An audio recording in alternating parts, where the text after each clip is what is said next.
the memo that proves aliens landed at Roswell and released online by the FBI. A rather bizarre memo that appears to prove that aliens did land in New Mexico prior to 1950 has been published by the FBI. The Bureau has made thousands of files available in a new online resource called The Vault. Among them is a memo to the director from Guy Hottel, the special agent in charge of the Washington field office in 1950. In the memo, whose subject line is flying saucers, Agent Hottel reveals that an Air Force investigator had stated that 3 so-called flying saucers had been recovered in New Mexico. The investigator gave the information to a special agent, he said. The FBI has censored both the agent and the investigator's identity. Agent Hottel went on to write, "They were described as being circular in shape with raised centers, approximately 50 feet in diameter. Each one was occupied by 3 bodies of human shape but only 3 feet tall," he stated. The bodies were dressed in a metallic cloth of a very fine texture. Each body was bandaged in a manner similar to the blackout suits used by speed flyers and test pilots. He said that the informant, whose identity was censored in the memo, claimed the saucers had been found in New Mexico due to the fact that the government has a very high-powered radar set up in that area and it is believed the radar interferes with the controlling mechanism of the saucers. He then stated that the special agent did not attempt to investigate further. The release of the secret memo is likely to fuel conspiracy theorists' claims of a government cover-up. The town of Roswell in New Mexico became infamous after reports that a flying saucer had crashed in the desert near a military base there on or around July 2, 1947. The bodies of aliens were said to have been recovered and autopsied by the U.S. military, but American authorities allegedly covered the incident up.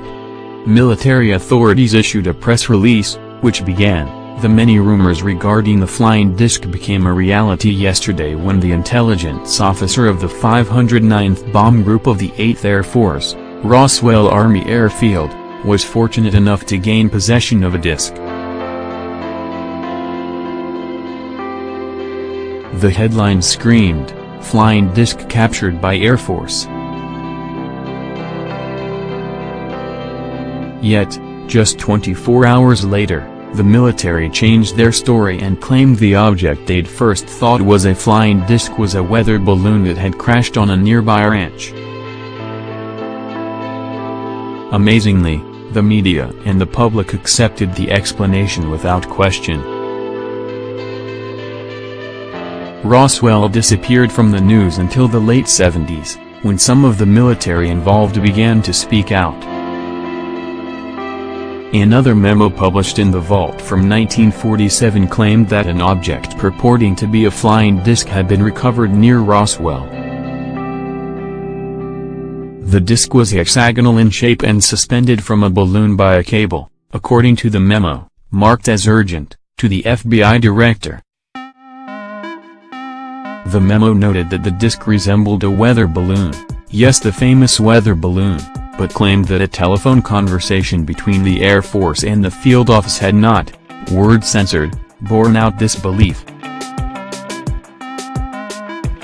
The disc and balloon were being transported to Wright Field for further inspection, the memo noted.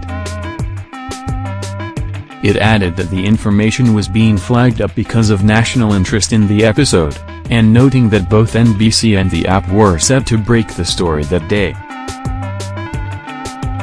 Please see below the link to the FBI's website which references Roswell. FBI Roswell. P. Summary.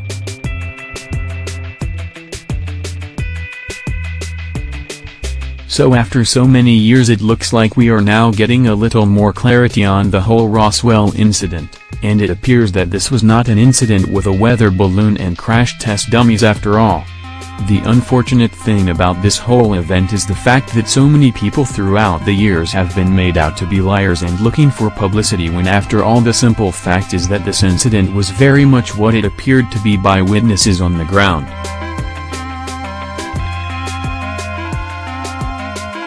So many government official documents are now being released, this being one of many online.